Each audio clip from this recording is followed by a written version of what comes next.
Hello everyone. सोचिए आप एक विशाल पर्वत के सामने खड़े हो। आसमान बोझिल, हवा तेज है और ऊपर जाने का रास्ता मुश्किल दिखता है। आप एक कदम बढ़ाते हैं, फिर रुक जाते हो।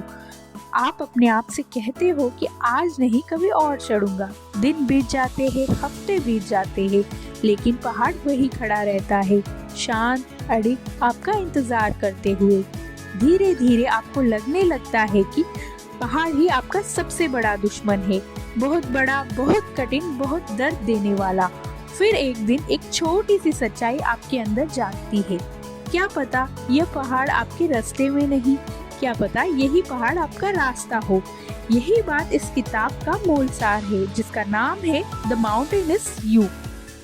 और कहानी यही से शुरू होती है, उस पल से जब आप मान लेते हो कि असली संघर्ष दुनिया से नहीं, असली पहाड़ तो आप खुद हो। पहाड़ से मुलाकात। किताब में लेखक हमें समझाते हैं कि हमारे अंदर कितने पहाड़ बने हुए हैं। डर, बहाने, पुराने घाव, सीमित सोच और खुद को नुकसान पहुंचाने वाली आदतें, वो हमें जज नहीं करती बल्कि समझाती है कि खराब आदत के पीछे कोई ना कोई छिपी हुई सुरक्षा होती है। ऐसा लगता है मानो पहाड़ खुद आपसे कह रहा हूँ, मैं तुम्हें रोकने नहीं आया हूँ। किताब एक दोस्त की तरह लगती है, शांत लेकिन बेहद ईमानदार। लेखिका एक सुंदर तुलना देती है। पहाड़ कभी ज्वालामुखी हुआ करता था। पहाड़ बनने से पहले ज्वालामुखी फटता है, अपने अंदर का सारा दबाव, गुस्सा, दुख बाहर निकाल देता है। इंसान भी ऐसे ही होते हैं। बदलने से पहले हम टूटते हैं, रोते हैं, फट पड़ते हैं, उन भावनाओं को बाहर निकालते हैं जिन्हें सालों से दबा कर रखा था। किताब हमें महसूस कराती है कि हर दर्द एक संदेश है, हर टूटन एक शुरुआत है। अब कहानी और गहरी हो जाती है।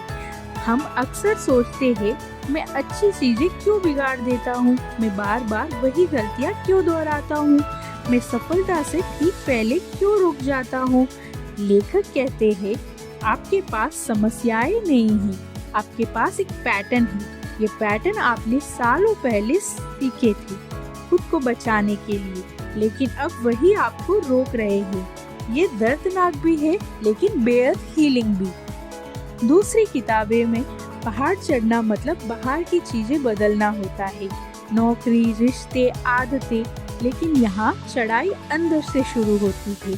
आप सामना करते हो अपने बचपन के डर से, अपनी असुरक्षाओं से, पुरानी मान्यताओं से, भूले हुए सपनों से। आप उस पहाड़ पर चढ़ ही नहीं सकते जिसे आप देख ही नहीं रहे हो। यानी पहला कदम, जागरूकता। धीरे धीरे किताब पढ़ते पढ़ते एक खूबसूरत बदलाव होता है। आपका नजरिया बदलने लगता है।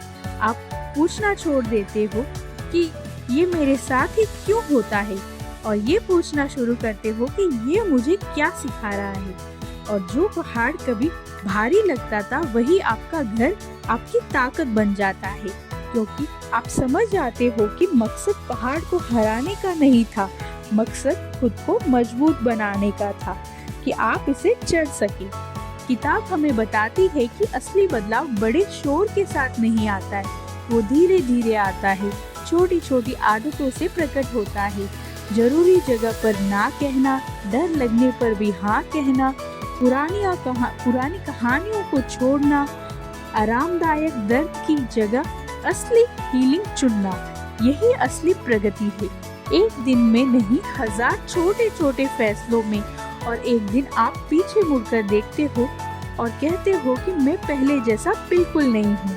किताब हमारे लिए एक दर्पण बन जाती है, एक नक्शा भी। दर्पण जो आपको आपकी सच्चाई दिखाता है, नक्शा जो आपको रास्ता दिखाता है। आप किताब को पढ़ते नहीं, महसूस करते हो। और आखिर में आप समझते हैं कि बाहर की दुनिया तभी बदलती है जब अंदर की दुनिया बदलती है। आपकी खुद के अंदर की दुनिया बदलती है।